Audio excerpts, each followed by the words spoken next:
Qui fait te peut vivre dans l'inquiétude? Qui fait te peut les stress prend l'ampleur de la vie, dirige de la vie. Nous écoutez ce que le Seigneur dit à nous dans Matthieu 6, le verset 25. C'est pourquoi je vous dis, ne vous inquiétez pas pour votre vie, de ce que vous mangerez, ni pour votre corps, de quoi vous serez vêtu. La vie n'est-elle pas plus que la nourriture, et le corps plus que le vêtement? Déjà, ce verset, il commence avec « c'est pourquoi ». Donc, cela signifie qu'il est lié avec ce qui précède. Et quand on regarde justement dans le même chapitre, le verset 19 à 24, Jésus parle de pas mal de choses. De ne pas amasser des trésors sur la terre, qui n'est pas capable de servir de maître, n'est pas capable de servir Dieu et les richesses. Là, quand nos trésors étaient, là aussi nous les guerres pour être. Et ensuite, tu as ce verset où il est dit, c'est pourquoi je vous dis, ne vous inquiétez pas pour votre vie. Ça veut dire, tu finis comprendre que l'inquiétude est souvent le symptôme d'un équilibre qui perd de sa sécurité ailleurs qu'en Dieu. Donc, ce n'est pas simplement un problème émotionnel, c'est un problème de confiance. Jésus ici s'attaque directement à la racine. Maintenant, quand il peut dire ne vous inquiétez pas pour votre vie et tout, qu'est-ce que ça veut dire de ne pas s'inquiéter? Quand on guette le mot en grec, ça veut dire merim nao, qui signifie être partagé, être divisé intérieurement. Et l'image est très forte parce que l'inquiétude, il coupe tout l'équerre en plusieurs morceaux. Ça veut dire que tu as une partie qui peut faire confiance à Dieu, une autre partie qui est en panique, une autre partie qui peut imaginer toutes les catastrophes possibles, une autre partie qui peut avoir une solution humaine. Bref, le cœur n'est plus entier, il est divisé.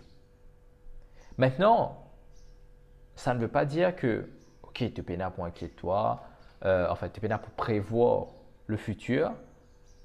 Jésus-Christ n'est pas contre la prévoyance. Ce n'est pas ce que ce verset nous dit ici. Dans ce texte, nous trouvons que le Seigneur peut faire nous comprendre que nous ne devons pas laisser l'inquiétude dominer sur nous.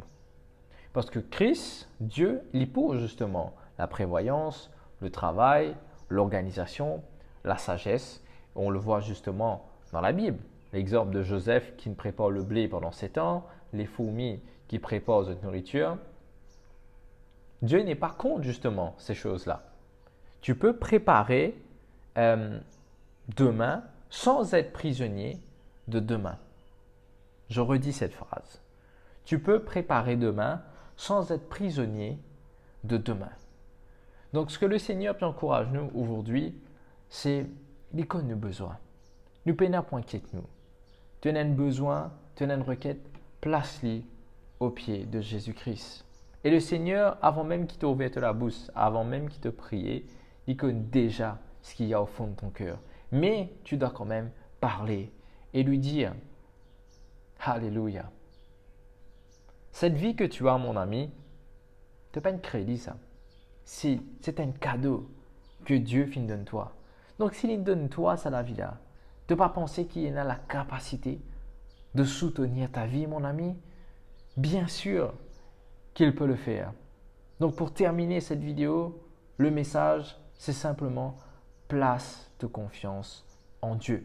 Si aujourd'hui tu peux vivre dans l'inquiétude, ça permet de toi comprendre aujourd'hui que tes relations, que tu étais dans tes relations avec Dieu, que ton niveau de confiance était. Est-ce qu'il te confiance en Dieu pleinement ou te confiance dans les autres qui te osent? Faire confiance à Dieu, tu ne peux pas être divisé. Soit tu fais confiance à Dieu à 100%, soit tu ne le fais pas. Tu sais que Dieu n'est pas dans la demi-mesure. Donc, fais-lui comme tout au bas de besoin. Et tu sais que Dieu, c'est un Dieu qui pourvoit à tous tes besoins selon sa richesse avec gloire en Jésus-Christ. Et ce qui est mieux dans tout ça, c'est que tu as aussi cette parole que Dieu dit à toi, les pouvoirs au-delà de tes besoins. Donc, tu vivras toujours dans l'abondance, mon ami. Sois fortifié et sois béni.